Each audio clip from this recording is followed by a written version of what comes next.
Bloco 4.3, garantias do Sistema Financeiro Nacional. As garantias são diversas. A gente tem, por exemplo, a que protege o investidor, que é o Fundo Garantidor de Crédito, o FGC, e tem as garantias que protegem o banco, que são as garantias pessoais ou reais, né? A garantia fidejussória. As garantias pessoais são o aval e a fiança. As garantias reais são penhor, hipoteca, alienação fiduciária, fiança bancária.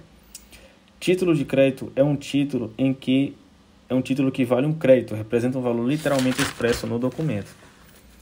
Aval e fiança. O aval é solidário, ou seja, a cobrança é feita sem ordem específica e o avalista pode ser cobrado no mesmo momento do titular do contrato de crédito, né? A fiança é um contrato não solidário que segue o benefício de ordem. Primeiro, o titular do contrato é cobrado para depois o fiador ser cobrado. Independente de a dívida ser nula, o aval garante que o avalista seja cobrado, pois o aval é autônomo e independente. Ou seja, se uma pessoa tem uma dívida de jogo e existe um aval, a dívida é nula, mas o aval tem que ser cobrado. No aval, a dívida é apenas sobre o crédito principal, sem despesas acessórias. Na fiança, pode haver cobrança pela dívida e despesas demais acessórias. O aval só pode ser parcial se permitido em lei. A fiança pode ser parcial e o fiador pode ser substituído. Se for solidária, a fiança, o fiador abre mão do benefício de ordem. Ou seja, se for solidária, a ordem de cobrança é independente. O aval pode ser cancelado, mas o avalista não pode ser substituído. Já a fiança permite. A fiança, geralmente, quando conjunta, implica que os fiadores são solidários entre si. O aval sucessivo é quando há um aval de aval, é quando uma pessoa faz um aval para um terceiro e essa pessoa faz um aval de si próprio, do seu compromisso. Já o aval acumulativo são vários avalistas garantindo uma mesma obrigação. O aval só pode ser dado em créditos com valor explícito. O fiador pode iniciar a execução dos bens caso o credor demore a fazê-lo. Então, por exemplo, se o banco a seguradora, enfim, está demorando para informar o que o titular tem de bens que pode sequestrar, o credor, ele pode chegar lá no banco e informar, tem isso, isso e isso. O aval pode ser feito mesmo após o vencimento, mantendo os mesmos efeitos com efeito retroativo. O aval e a fiança exigem autorização do cônjuge, exceto se for em separação de bens. Quando a autorização é o homem pedindo autorização para a mulher, é uma outorga uxória.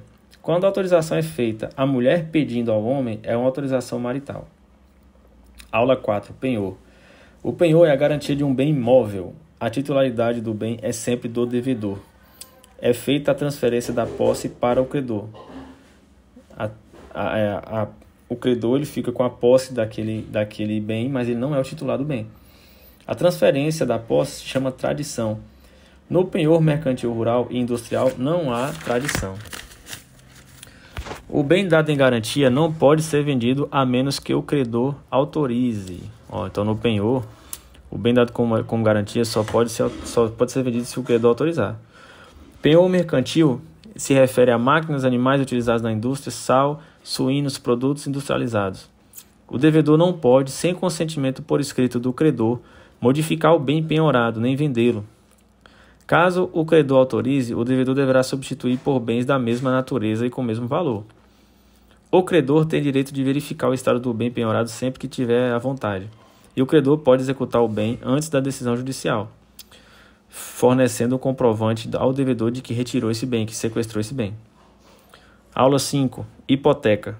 É a garantia sobre bens imóveis, mas também pode recair sobre bens móveis no casos específicos de navios, aviões, linhas férreas e trens, e minas e pedreiras.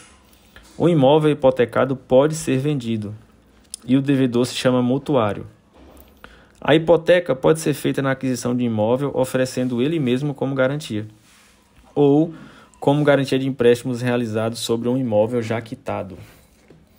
O credor não pode simplesmente ficar com o imóvel em caso de não pagamento do devedor. Ele deve ser vendido e o valor da dívida abatido. O restante é devolvido para o devedor, exceto se houver autorização expressa e não for proibido por lei.